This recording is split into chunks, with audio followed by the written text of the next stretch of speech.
Assalamualaikum warahmatullahi wabarakatuh. Halo teman-teman semua. Pada kesempatan kali ini, kelompok kami akan membahas tentang Gaining Competitive Advantage Through Information System. Kami dari kelompok 2 yang beranggotakan Wahyu Bagas Widiatmoko NIM B200-200-432, Disa Mukita Prawesti NIM B200-200-461, Fadila Freya Damayanti NIM B200-200-463, Asri Rohadatul Asyi NIM B200-200-466, Eni Susilowati NIM B200-200-469, Nadia Dewi Arimbi NIM B200-200-470, Sultan Alif Yuwono NIM B200-200-538, saya sendiri Putra Pais Rifki NIM B200-200-540, dan yang terakhir Marcel Devanu Purba NIM B200-200-546.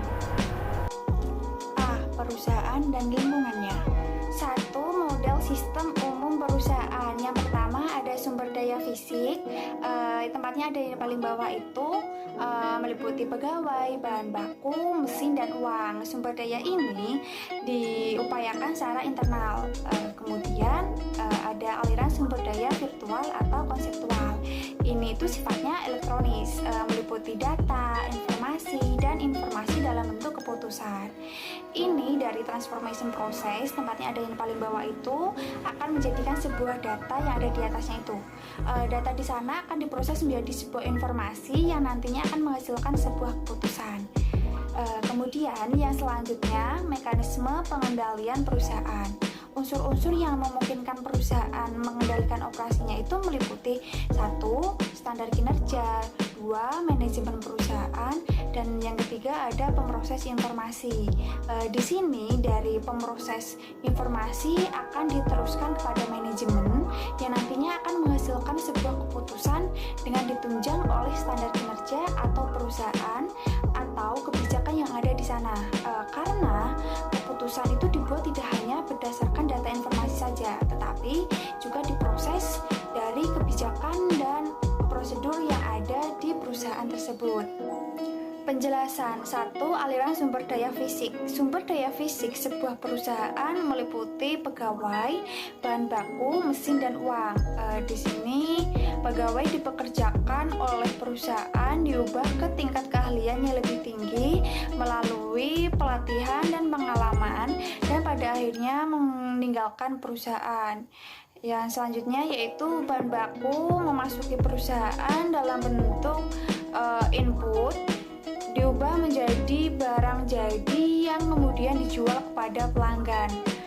Yang ketiga yaitu mesin dibeli dan digunakan dan pada akhirnya menjadi besi tua atau ditukar dengan mesin yang baru. Selanjutnya yaitu uang memasuki perusahaan dalam bentuk penerimaan penjualan, investasi, pemegang saham, dan pinjaman lalu diubah menjadi pembayaran kepada pemasok.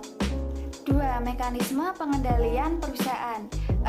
Unsur-unsur yang memungkinkan perusahaan mengendalikan operasinya sendiri meliputi 1. Standar kerja, 2. Manajemen perusahaan, dan yang ketiga yaitu suatu pemroses informasi yang mengubah data menjadi informasi.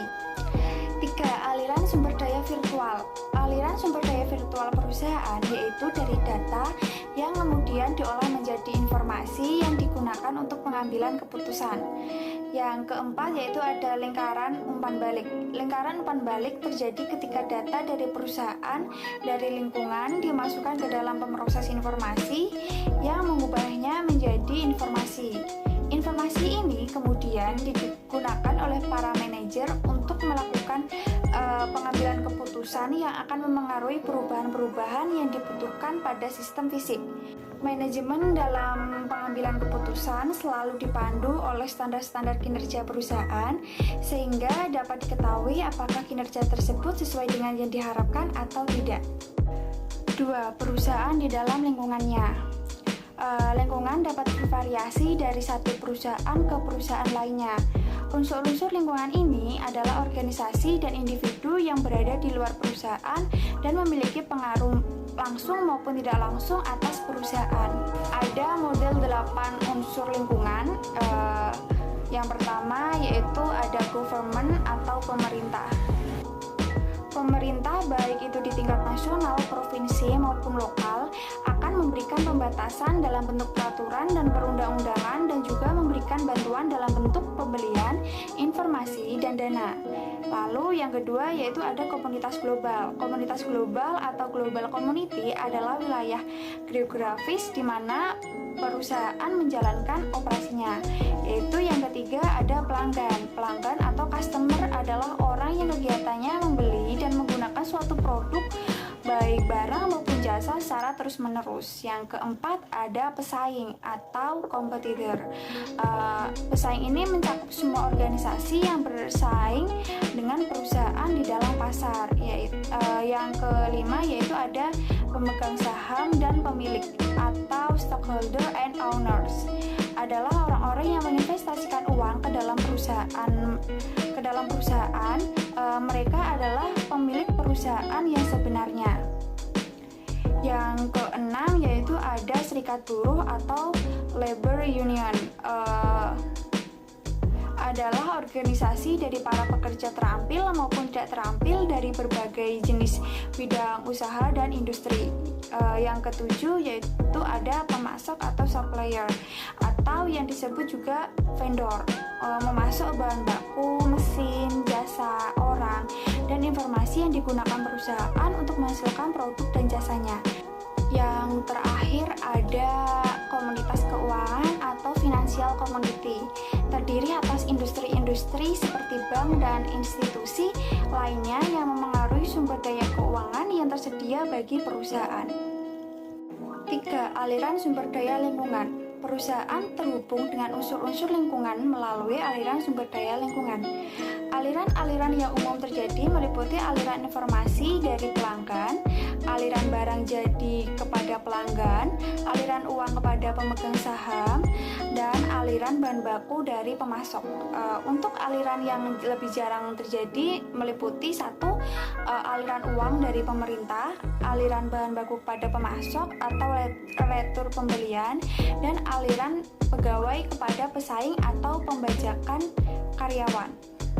B. Mengelola aliran sumber daya fisik, manajemen rantai pasokan atau supply chain management. Jalur yang memfasilitasi aliran sumber daya fisik dari pemasok kepada perusahaan dan selanjutnya kepada pelanggan disebut sebagai rantai pasokan atau supply chain.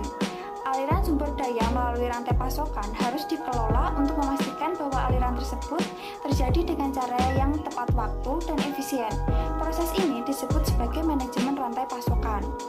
Untuk manajemen rantai pasokan itu terdiri dari aktivitas berikut ini, yaitu yang pertama meramalkan permintaan pelanggan, yang kedua membuat jadwal produksi, yang ketiga menyiapkan jaringan transportasi, yang keempat memesan persediaan pengganti dari para pemasok, yang kelima menerima persediaan dari pemasok, yang keenam mengelola persediaan bahan mentah, barang dalam proses, dan barang jadi, yang ketujuh melakukan produksi, yang kedelapan melakukan transportasi sumber daya kepada pelanggan, dan yang terakhir melacak aliran daya dari pemasok di dalam perusahaan dan kepada pelanggan.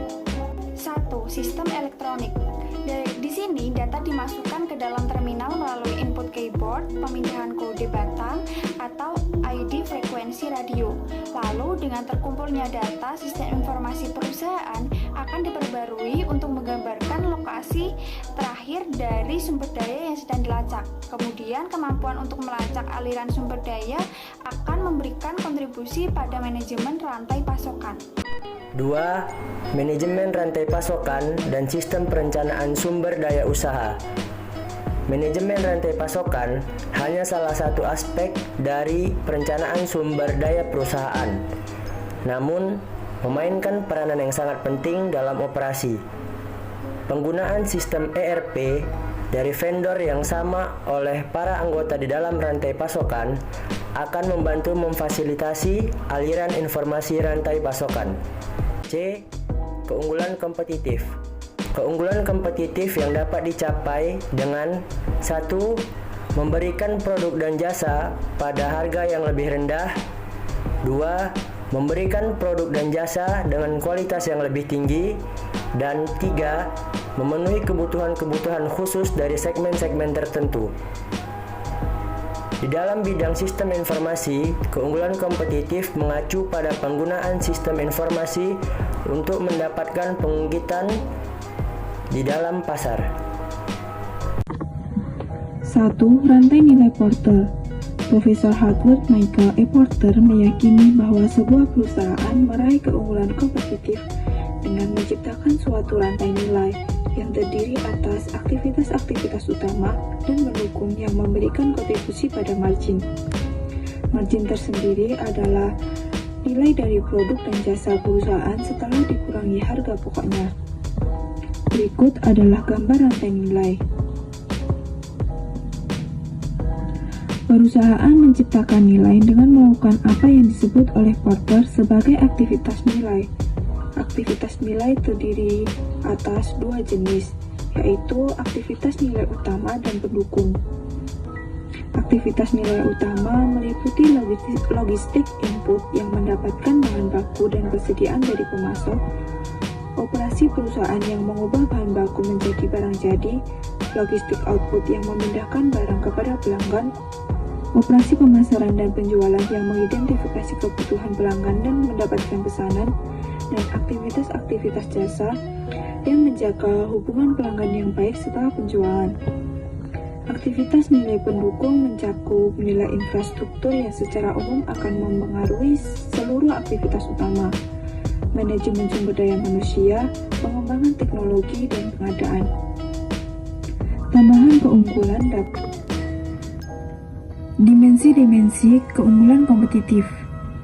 Keunggulan kompetitif dapat direalisasikan dalam hal mendapatkan keunggulan strategis, taktis, maupun operasional. Yang pertama, keunggulan strategis.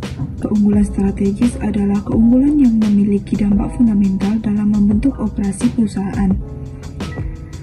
Sistem informasi dapat digunakan untuk menciptakan suatu keunggulan strategis.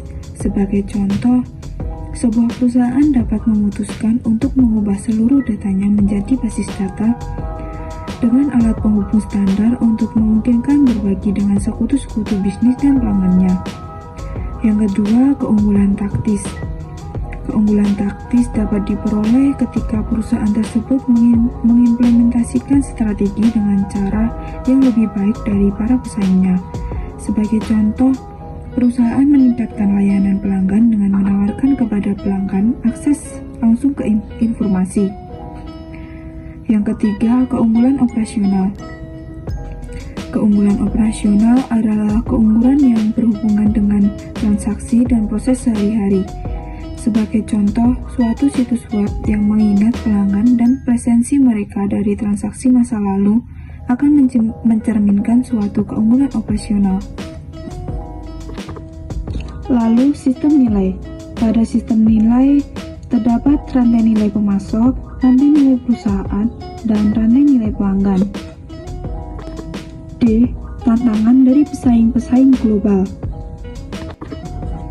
Perusahaan multinasional adalah sebuah perusahaan yang beroperasi lintas produk, pasar, negara, dan budaya. Perusahaan tersebut terdiri atas perusahaan induk dan sekelompok anak perusahaan. Aneka perusahaan tersebut dapat tersebar secara geografis dan masing-masing dapat memiliki sasaran, kebijakan, dan prosedurnya sendiri. Pesaing-pesaing global tidak hanya untuk organisasi lain saja, kalangan profesional dan staf yang bekerja di negara lain yang bersaing untuk pekerjaan yang sama. Cina merupakan pemain utama outsourcing, yang mana biaya buruh Cina lebih rendah dibanding biaya buruh Amerika Serikat. Akan tetapi, outsourcing ini memiliki kelemahan terkait perlindungan hak kekayaan intelektual. Yang pertama, kebutuhan khusus untuk pemrosesan informasi di perusahaan multinasional. Apa sih perusahaan multinasional atau MNC itu? MNC adalah sebuah sistem terbuka yang berusaha untuk meminimalkan ketidakpastian yang terdapat dalam lingkungannya. Kebanyakan eksekutif MNC menyadari bahwa mereka akan dapat mengatasi pengaruh lingkungan dengan memanfaatkan teknologi informasi. Yang kedua, kebutuhan khusus untuk koordinasi di perusahaan multinasional. Koordinasi adalah kunci untuk mencapai keunggulan kompetitif di dalam pasar global. Perusahaan yang tidak mampu mendapatkan kendali strategi atas operasinya di seluruh dunia dan mengelolanya dengan cara yang terorganisasi secara global tidak akan dapat meraih kesuksesan dalam perekonomian internasional. Tantangan koordinasi bagi MNC cukup besar dikarenakan sumber daya yang digunakan oleh MNC sangat luas terdistribusi. Sumber daya informasi yang tersebar seperti peranti keras, peranti lunak, dan pegawai menjadi sulit untuk dikelola. Akan tetapi, kemajuan di bidang teknologi informasi, metodologi, dan komunikasi telah membuat koordinasi global menjadi lebih mudah. Yang ketiga, keuntungan koordinasi. Beberapa keuntungan yang diperoleh oleh MNC sejalan dengan kemampuannya berkoordinasi dalam pemrosesan informasi, yaitu fleksibilitas dalam merespon pesaing di berbagai negara dan pasar, kemampuan untuk merespon perubahan yang terjadi di suatu negara pada satu negara lain atau satu wilayah dalam satu negara lain, kemampuan untuk menyampaikan kebutuhan pasar di seluruh Indonesia, kemampuan untuk berbagai pengetahuan antar unit di berbagai negara, mengurangi biaya operasi secara keseluruhan, peningkatan efisien dan efektivitas dalam memenuhi kebutuhan pelanggan, dan kemampuan untuk meraih dan mempertahankan keragaman produk perusahaan, dan juga bagaimana produk diproduksi dan didistribusikan. Tantangan dalam mengembangkan sistem informasi global. Sistem informasi global diberikan untuk suatu sistem informasi yang terdiri atas beberapa jaringan yang melintasi batas negara. Berikut adalah beberapa kendala yang harus diatasi oleh pengembangan sistem informasi global. 1. Kendala-kendala politis. Pemerintah nasional di suatu negara di mana anak perusahaan berada dapat menerapkan beragam pembatasan yang dijadikan perusahaan induk mengalami kesulitan untuk memasukkan anak perusahaan tersebut ke dalam jaringan. Pembatasan yang umum adalah akses yang terbatas ke komunikasi berkecepatan tinggi. Yang kedua, rintangan budaya dan komunikasi. Antarmuka atau interface. Global Information System harus tetap konsisten meskipun menggunakan bahasa yang berbeda-beda.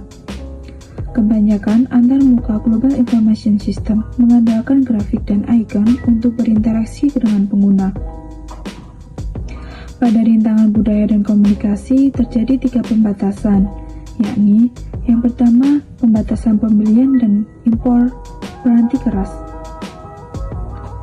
Pemerintahan nasional mencoba untuk melindungi pabrikan lokal dan merangsang investasi asing pada produksi lokal dengan menentukan bahwa hanya peralatan yang diproduksi atau dirakit di negara itu yang dapat dipergunakan.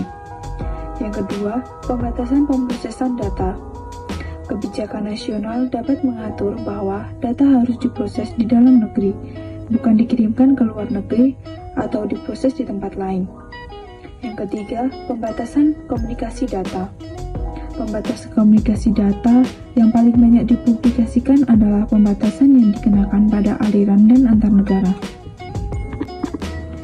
Yang ketiga, masalah-masalah teknologi. Masalah-masalah teknologi ini dapat berupa A. Sumber listrik yang dapat diandalkan mungkin tidak tersedia, sehingga mengakibatkan seringnya terjadi gangguan listrik. B. Sirkuit telekomunikasi seringkali hanya dapat mengirimkan data dengan kecepatan yang rendah dan kualitas transmisinya juga buruk. C. Karena banyak negara yang tidak memperhatikan hak cipta atas peranti lunak dan menutup mata pada peranti lunak bajakan, beberapa vendor peranti lunak menolak untuk berbisnis di beberapa negara tertentu. 4.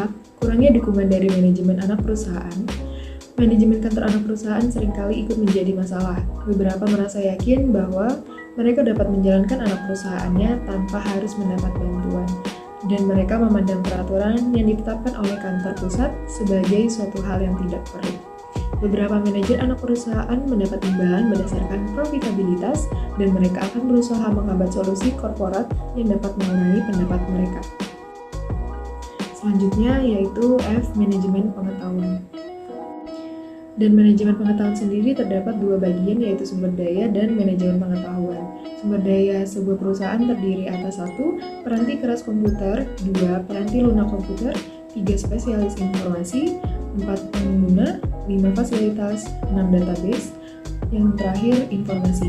Manajemen pengetahuan adalah sebuah aktivitas yang meliputi mengakuisisi data, memproses data menjadi informasi, dan menghapus informasi pada waktu yang tepat. Dalam manajemen pengetahuan terdapat yang pertama di dimensi informasi. Ketika pengembang sistem, pengguna maupun spesialis informasi mendefinisikan output yang diberikan oleh prosesor informasi, mereka akan mempertimbangkan 4 dimensi dasar informasi. Keempat dimensi yang diinginkan ini akan dapat menambah nilai dari informasi tersebut, yaitu A. Relevansi, yaitu informasi memiliki relevansi jika informasi tersebut berhubungan dengan masalah yang sedang dihadapi. B. Akurasi, idealnya seluruh informasi seharusnya akurat, akan tetapi fitur-fitur yang memberikan kontribusi pada tingkat akurasi sistem akan menambah biaya, sehingga seringkali pengguna terpaksa harus menerima tingkat akurasi kurang dari 100%. C. Ketepatan waktu, informasi hendaknya tersedia untuk mengambil keputusan sebelum situasi yang genting berkembang atau hilangnya peluang yang ada. Dan yang terakhir D, yaitu kelengkapan. Para pengguna seharusnya dapat memperoleh informasi yang menyajikan sebuah gambaran lengkap atas suatu masalah tertentu atau solusinya. Informasi dikatakan lengkap jika memiliki jumlah agregasi yang tepat dan mendukung semua area di mana keputusan akan diambil. Setelah dimensi informasi tadi, yang kedua terdapat sistem manajemen pengetahuan yang berubah-ubah. Sistem informasi awal serta peranti lunak dan keras yang tidak sesuai atau hanya sesuai secara parsial dengan teknologi informasi terkini disebut sistem warisan. Kebanyakan data warisan dapat diubah dan dipergunakan oleh teknologi terbaru, akan tetapi beberapa data warisan tidak tersedia dalam format digital. Peranan gambar telah meluas dengan munculnya situs-situs web yang dimana situs web akan sangat visual, gambar-gambar seperti foto, logo perusahaan, produk, karyawan, dan gambar lainnya akan dapat membantu pengguna menavigasi situs web tersebut. Selanjutnya G, yaitu perencanaan strategis untuk sumber daya informasi. Perencanaan strategis untuk sumber daya informasi meliputi perusahaan-perusahaan pertama yang menggunakan komputer menempatkan tanggung jawab pengelolaan sumber daya informasi di tangan sebuah unit khusus yang terdiri atas para profesional informasi. Unit ini disebut sebagai layanan informasi atau Information Service IS, dikelola oleh seorang manajer yang mungkin memiliki status wakil presiden. Dan dalam perencanaan strategis untuk sumber daya informasi ini terdapat yang pertama ada Chief Information Officer dan Chief Technology Officer. Chief Information Officer atau CIO atau Chief Technology Officer CTO adalah manajer dengan tingkat tertinggi di layanan informasi. Orang ini akan menyumbangkan keahlian manajerialnya dalam memecahkan masalah-masalah yang tidak hanya berhubungan dengan layanan informasi saja, melainkan juga area-area operasi perusahaan lainnya. CIO atau CTO ini dapat memosisikan layanan informasi sebagai salah satu unsur vital dalam struktur organisasi perusahaan dengan melaksanakan saran-saran berikut. Yang pertama, A. Meluangkan waktu dalam bisnis dan pelatihan bisnis. Pelajari pula bisnisnya, bukan hanya teknologinya saja. B. Secara aktif mencari kemitraan dengan unit-unit bisnis dan manajemen lini. Jangan menunggu untuk diundang. C. Fokus pada perbaikan proses bisnis. D. Menjelaskan biaya-biaya IS dalam istilah bisnis. E. Membangun kredibilitas dengan memberikan jasa IS yang dapat diandalkan. Dan yang terakhir, F. Terbuka untuk ide-ide yang berasal dari luar bidang IS. 2. Perencanaan strategis bagi perusahaan. Ketika sebuah perusahaan mengorganisasikan para eksekutifnya ke dalam suatu komite eksekutif, kelompok ini biasanya akan bertanggung jawab atas perencanaan strategis bagi keseluruhan perusahaan. Komite eksekutif ini akan memonitor pelaksanaannya, mengambil tindakan yang sesuai. memodifikasi rencana untuk mencerminkan perubahan situasi, dan mengambil inisiatif pengambilan keputusan yang ditunjukkan untuk memastikan bahwa seluruh sasaran perusahaan akan tercapai. Yang ketiga, rencana strategis untuk area-area bisnis. Salah satu pendekatan pada perencanaan strategis area bisnis adalah untuk setiap area membuat rencananya sendiri secara terpisah dari area-area yang lain. Akan tetapi, pendekatan seperti ini tidak dapat memastikan bahwa area-area akan dapat bekerja sama dengan baik. 4. Perencanaan strategis untuk sumber daya informasi atau Strategic Planning for Information Resources, yang disingkat sebagai SPIR. SPIR adalah pengembangan rencana strategis secara paralel bagi layanan informasi dan perusahaan sehingga rencana perusahaan akan mencerminkan dukungan yang akan diberikan oleh layanan informasi. Rencana IS akan mencerminkan permintaan dukungan sistem di masa mendatang. Dan yang terakhir, kelima, yaitu kandungan inti rencana strategis sumber daya informasi. Organisasi berbeda akan menciptakan rencana-rencana strategis sumber daya informasi yang berbeda pula. Namun seharusnya terdapat 2 topik inti yang hendaknya ada di setiap rencana, yaitu yang pertama ada sasaran yang akan dicapai oleh setiap kategori sistem sepanjang periode waktu yang dicakup oleh rencana, dan yang kedua sumber daya informasi yang dibutuhkan untuk mencapai sasaran tersebut. Mungkin sekian presentasi dari kelompok kami. Kami meminta maaf atas segala kesalahan. Billahi taufiq wal hidayah. Assalamualaikum warahmatullahi wabarakatuh.